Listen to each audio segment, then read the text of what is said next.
are Russia and China helping Iran? And if so, how?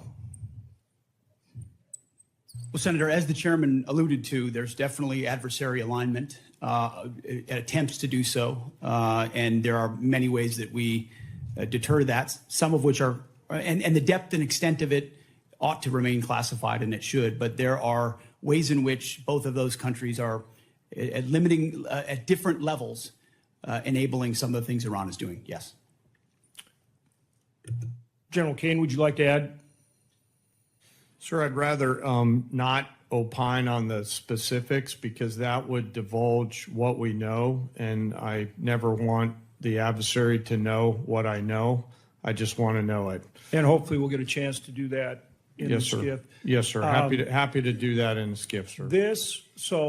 This relates both to the funding, but also, again, to how we achieve our objectives with Iran.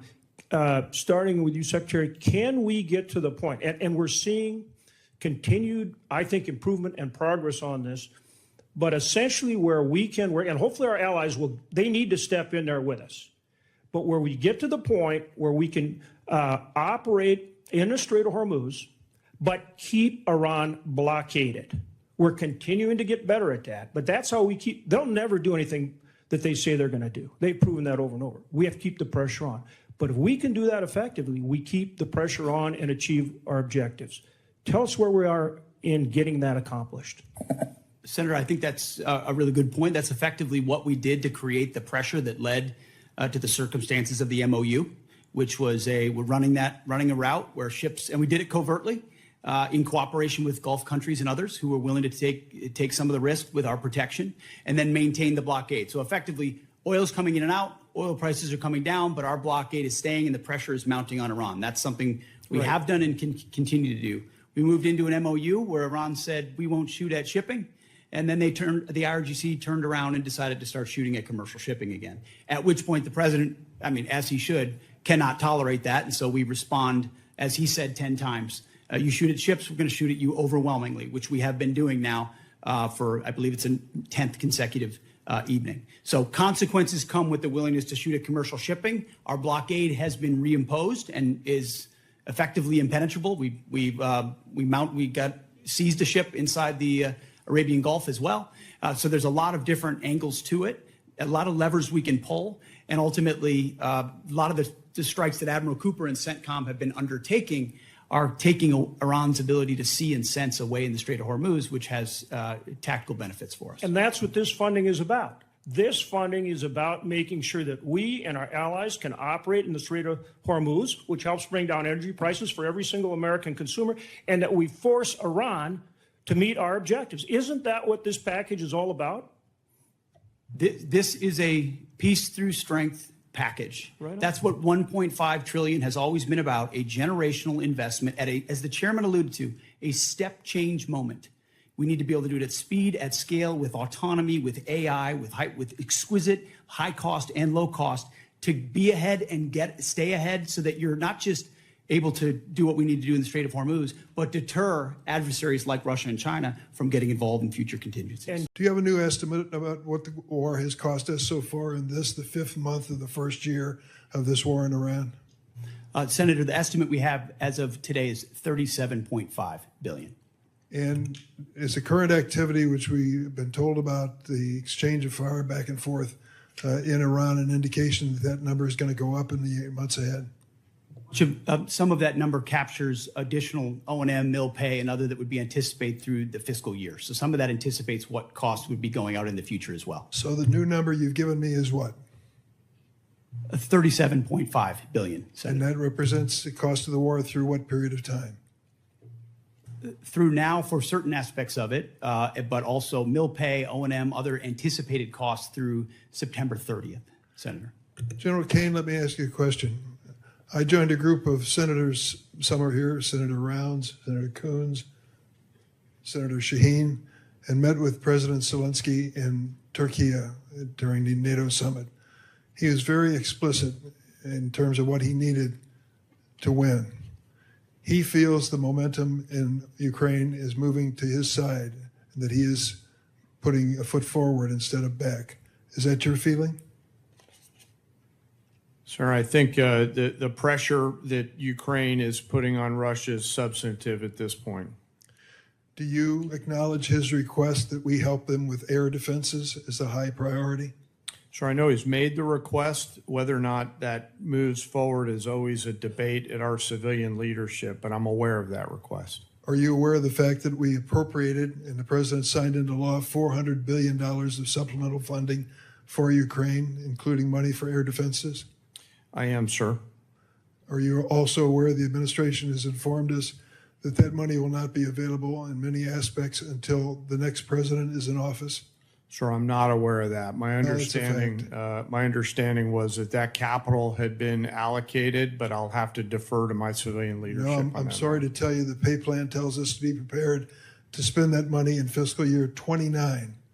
The new president, whoever it may be, will make that decision. If you're talking about air defenses and the momentum on the side of Zelensky, what impact will it have if we cannot fund this for 3 years? Sir, I want to highlight that the incredible work that the Ukraine industrial base is doing as they scale their own capabilities. It ranges from their surface-to-air capabilities to their air-to-air capabilities. I'll note that recently we had the first air-to-air kill where a Ukrainian F-16 shot down a Russian fighter. So I think their ability to scale their layered defense has come along a long way over the past couple years with the help and assistance of many. General, thank you for your service to the country, and I'm sorry for our losses. I believe 17 servicemen have given their lives in Iran so far, and hundreds have been injured. We should acknowledge that fact. And let me also say, we're at a moment in history where we can win the war in Ukraine. That victory would be critically important for those people who have fought for more than 4 years against the odds and proven they can put Putin back on his heels. But instead of finding the money that they need now for air defenses, we're putting more money into this exchange with Iran, a war of choice which we never should have entered. Thank you, General. Senator Moran. Chairwoman Collins, thank you very much. Let me first begin with just a statement to you, Secretary Rollins. Thank you for your leadership. Thank you for your attention to disaster assistance. Hugely significant and important in many states represented here, but across the country. And it is as challenging circumstances as I've seen farmers in my time and representing them in the United States Congress. And I appreciate my colleague, Senator Rounds, for making that case today. I appreciate the efforts by Senator Bozeman, the chairman of the Ag Committee, and Senator Rounds and his Vice Chairman Shaheen for their efforts here on this committee for that effort. Secretary Hegseth, let me ask you about your recent visit to the 101st Airborne Division. You saw the MV-75 Cheyenne. You saw it firsthand and heard from soldiers, as I understand it, about the next generation capabilities, how they will transform the way we fight. The Cheyenne has broken through, and it appears to me, in the acquisition bureaucracy to deliver a capability for our war fighting much faster than it otherwise would have happened. As you look across acquisition, I mean, we're here talking about appropriations, but the ultimate success we'll have in defending our country is putting that money to work as quickly as possible. So as you look at acquisition, what would you tell me we learned from the Cheyenne? Is it a model how the department it intends to field the next generation of capacity going forward? What does the program need from this committee to meet both the schedule and the necessity of its capabilities? Senator, I appreciate the question. I think it's one of the untold stories of our department is how we've tried to revolutionize the speed and scale of new acquisitions and procurement. Some of it through munitions and ensuring that companies pay for building their own factories and their own assembly lines so that we're saving billions and billions as taxpayers while companies invest. And when you invest in something with your own money, you want to see it succeed ahead of schedule and on time. Also opening the aperture so it's not just the prime contractors that are competing, but new entrants who make high cost and low cost capabilities. I think in particular on the Cheyenne and the Black Hawk and the replacement, the gap that some have identified could exist based on the hesitation on speed and replacement exists because of an austerity mindset, again, that goes back to the Biden administration of divest to invest.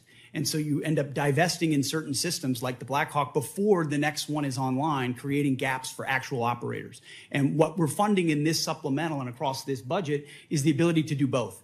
Make sure the systems we rely on the battlefield right now are delivered, and that newer entrants that we're going to need for long-range fight to deliver to be more survivable in contested environments, which you're talking about. When I had a chance to see it, the soldiers were proud to be in it because they felt like it would give them greater advantage in the future.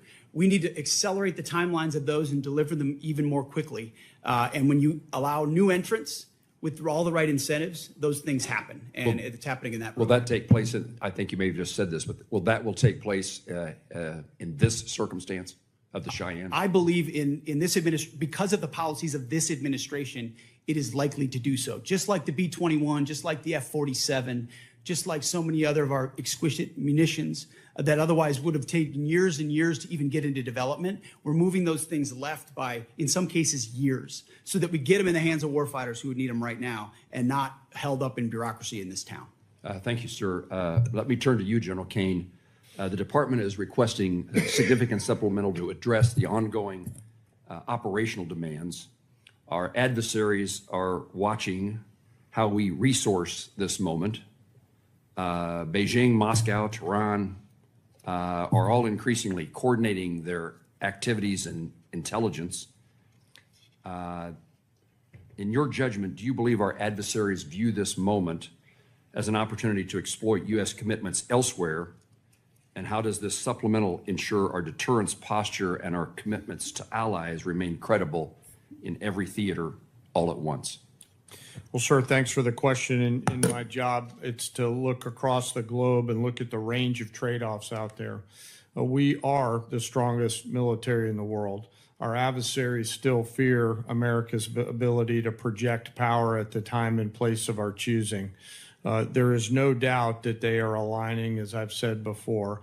And I think this supplemental and whatever funding structure the Congress, working with the executive branch, decides to structure and give us the capital, we'll use that capital to ensure that we sustain that, sir. You're assuring us that this supplemental and further efforts will reduce the risks to our nation and its national securities issues. Yes, sir. I view this, and I've spoken to some of you on the phone leading up to this. I view this as future investments to buy down risk, similar to what I said Marshall thought through in those heady days in 1940, where the need to invest capital early to deliver scale is an opportunity that I hope we don't miss, Senator.